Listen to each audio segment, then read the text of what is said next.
When it's something you love to do, you have to do it even when you feel like you don't want to do it.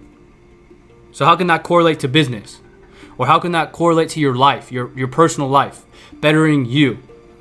No matter how you feel about whatever you are going to do, work out, read that book, go to that meeting, mentorship, anything.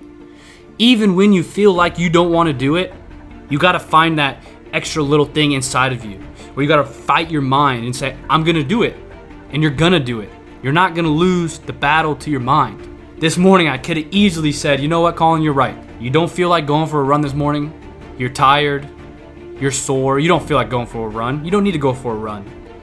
Allow your mind to talk you out of it, or you find that little extra oomph inside of you that says, I don't care how I feel. I don't care how my body feels. I don't care what my mind says. I'm going to do what I said I'm going to do. I'm going to go to that meeting. I'm going to go to that mentorship. I'm going to go to that family thing. Whatever it is, I'm going to go work out. I'm going to wake up at 5:30. I'm not going to hit the snooze button. When you don't feel like it, you still have got to do it. I'm not even sure a title for this episode. I don't even know what I put. I'm recording this right now. I don't even know what I put for the title in the future tomorrow when I edit this and upload it. But I just wanted to put that out there. That even when you feel like you don't want to do it, you still have to do it. You still have to do it. Make a commitment to yourself. That night before, right, you're going to bed, you set your alarm for 5 a.m. or 8 a.m. or whatever time you wake up to go work out. And then you wake up in the morning and you're like, ooh, I'm tired. Ooh, I'm sore.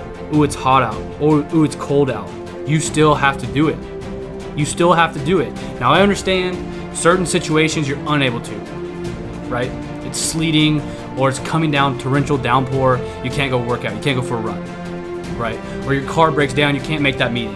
90% of the time, 95% of the time, 99% of the time, when you say you are going to do something, do it. Don't lose the battle to your mind. Don't lose the battle to your mind. When the alarm comes on, beep, beep, beep, beep, beep, whatever your noise is, when that alarm comes on, you have a decision right then and there. Insert name. Do I get up or do I hit snooze? And a lot of people hit that snooze button because it's comfortable. My bed's warm. I'm cozy. Doesn't look good out there. I don't want to go work out. But you, on that journey to bettering yourself, you're not going to lose that battle to your mind. You're not going to lose the battle to comfortability. You're going to go be uncomfortable and you're going to beat your mind.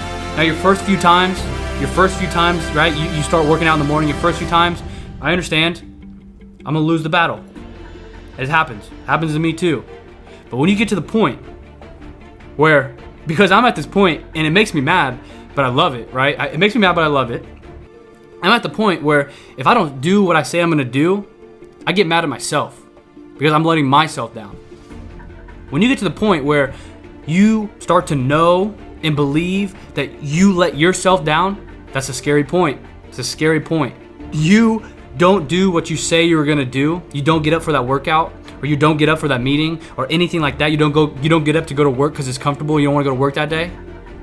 When you get to the point where your mind talks you out of it and you start to give in to your mind, then you get mad at yourself, that's a scary point. It's horrible. I promise you it's not a great point because you will never lose to your mind, so you will always do what you say you're going to do, but that's what you want to be, right? That's what you want to get to, right? I mean, I don't know about you. I don't want to speak for you. I never want to speak for you on this podcast, but for me, I don't want to give in to my mind. Do I still do? 100%. 100% I still do. When you get to the point where more times than not, you don't lose to your mind, then you're unstoppable.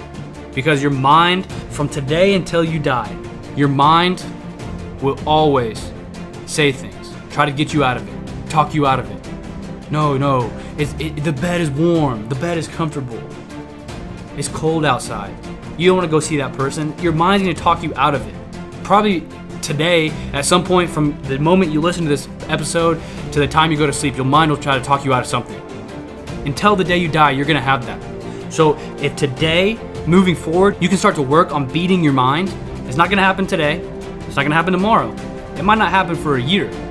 But when you get to the point where more times than not, you can start to talk your mind out of talking you out of it, and not allowing your mind to talk you out of it, when you get to that point where you start letting you know that you are letting yourself down, and you can realize that your mind is talking you out of it, you're unstoppable. You're unstoppable. And like I said, it can be scary, so be careful what you wish for, and be careful for what you set yourself up to in the morning. But when you get to that point, I promise you, as annoying as it can be, it is the greatest feeling when you are superior in your mind.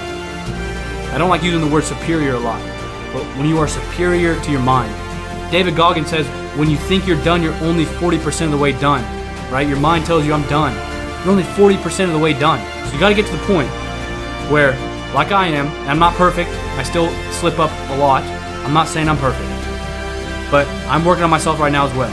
But when we can get to the point when we're bettering ourselves, better you, we're on the journey to bettering you, and we get to the point where more times than not, when our mind says, you don't need to go work out, you don't need to get out of bed, we can say, and it might take some time, but we can get to the point where we say, you know what, mind? Or you just think of it, you're like, you know what? I don't care what my mind says, I'm gonna go do it. I'm gonna make it happen. Just like me, this morning, I was like, I don't think I'm gonna go for a run. But then my mind, I started thinking about it, I was sitting on my bed, I was like, Colin, you're a little baby, basically. What I didn't say, but we'll make it like I said that. You're a little baby. You're gonna go for a run. You said you were gonna go for a run. Saturdays are your long run days. You're gonna go for a run. I kept telling myself that.